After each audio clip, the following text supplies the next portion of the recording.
তো hello WBJ 2025 students যারা যারা এই ইয়ারে কোনো না কোনো কলেজে অ্যাডমিশন নিচ্ছ বা অলরেডি হয়তো অ্যাডমিশন নিয়ে নিয়েছো বা ডিসিশন নিয়েছো যে হ্যাঁ আমি অ্যাডমিশন নেব, সেটা কাউন্সেলিং এর থ্রু হোক, ডিরেক্ট হোক, এমকিউ কোটা হোক, যাই হোক না কেন, প্রবলেমটা কি আছে যে ব্রাঞ্চ নিয়ে তুমি পড়ছো না বা পড়বে সেই ব্রাঞ্চটায় কিভাবে পড়াশোনা শুরু করবে, এটা একটা অনেক বড় কনফিউশন। যেমন অনেক স্টুডেন্ট সিএসসি নিয়ে হয়তো ভর্তি হয়েছে কোনো কলেজে বা সিএসসি এআইএমএল নিয়ে এগোবে ভেবেছে, কিছু স্টুডেন্টস আবার ইসি নিয়ে এগোবে ভাবছে, কিছু স্টুডেন্টস আবার কেমিক্যাল বা ইলেকট্রিক্যাল নিয়ে এগোবে, কেউ আবার মেকানিক্যালকে বেশি প্রায়োরিটি দিচ্ছে।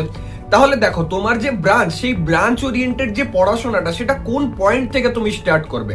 শুরুতে মানে ফার্স্ট ইয়ারের যে পড়াশোনাটা সেখানে কিন্তু নিজের ব্রাঞ্চ ওরিয়েন্টেড কোন রকম সাবজেক্টসই থাকে না।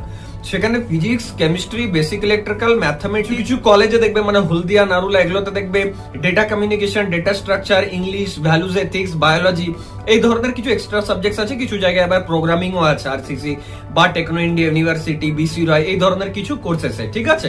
তো সেখানে তোমার কি করা উচিত, তোমার আগে ফার্স্ট ইয়ারের যে সেমিস্টারের সাবজেক্টস গুলো সেগুলোকে তুমি প্রায়োরিটি দাও, একটু একটু করে পড়া শুরু করো। এবার তুমি বলবে দাদা তাহলে আমার যে নিজের ব্রাঞ্চের সাবজেক্ট সেটা কখন পড়বো, আমি কিছুটা একদমই এখন পড়বো না। না, এরকম নয়, তুমি তোমার নিজের যে ব্রাঞ্চের সাবজেক্টস গুলো আছে না সেগুলো একটু একটু করে সাইডে দেখা শুরু করো বা সাইডে পড়া শুরু করো। ইউটিউব থেকে কোনো কনসেপ্টস দেখলে, সাপোজ ইসি নিয়ে পড়ছো তুমি দেখলে যে ইসি তে কি কি পড়াশোনা করানো হয়, ভিএলএসআই কি জিনিস, সেমিকন্ডাক্টরে কি কি পড়াশোনা আছে, অ্যানালগ ইলেকট্রনিক্স এর কোন পার্টটা বেশি ইন্টারেস্টিং, এই ধরনের কিছু নন একাডেমিক্স যে ব্যাপারগুলো যেগুলো হয়তো সিলেবাস বা কারিকুলাম ওরিয়েন্টেড নয় সেগুলো একটু দেখলে। বাট মেইনলি মানে 90% ফোকাস তুমি কিন্তু নিজের যে ফার্স্ট ইয়ারের পড়াশোনা সেটাই দেবে। তার কারণ হচ্ছে যে যদি সাপ্লি চলে আসে না, মরাল ডাউন হয়ে যায় বা অনেক সময় না অনেক স্টুডেন্ট ডিমোটিভেটেড হয়ে যায়, কারণ ক্লাস 11-12 এর পড়াশোনা মানে স্কুল লেভেলের পড়াশোনা আর কলেজে গিয়ে পর যে পড়াশোনাটা সেটা সম্পূর্ণ আলাদা।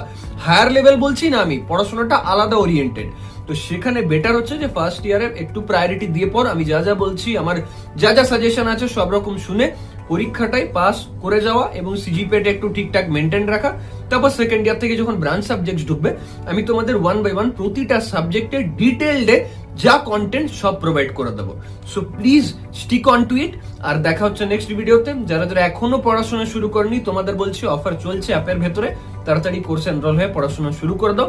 ফার্স্ট ইয়ার কনসিডার করবে, ফার্স্ট সেমিস্টারে তুমি সময় দেরি করে হবে, হয়তো টাইম পেয়েও যাবে, সেকেন্ড সেমিস্টারে পাবে না। তো এখন থেকে পুরো ফার্স্ট ইয়ারটাকে কনসিডার করে পড়াশোনা শুরু করে দাও। অ্যাপের name Sourav Chakraborty. Thank you.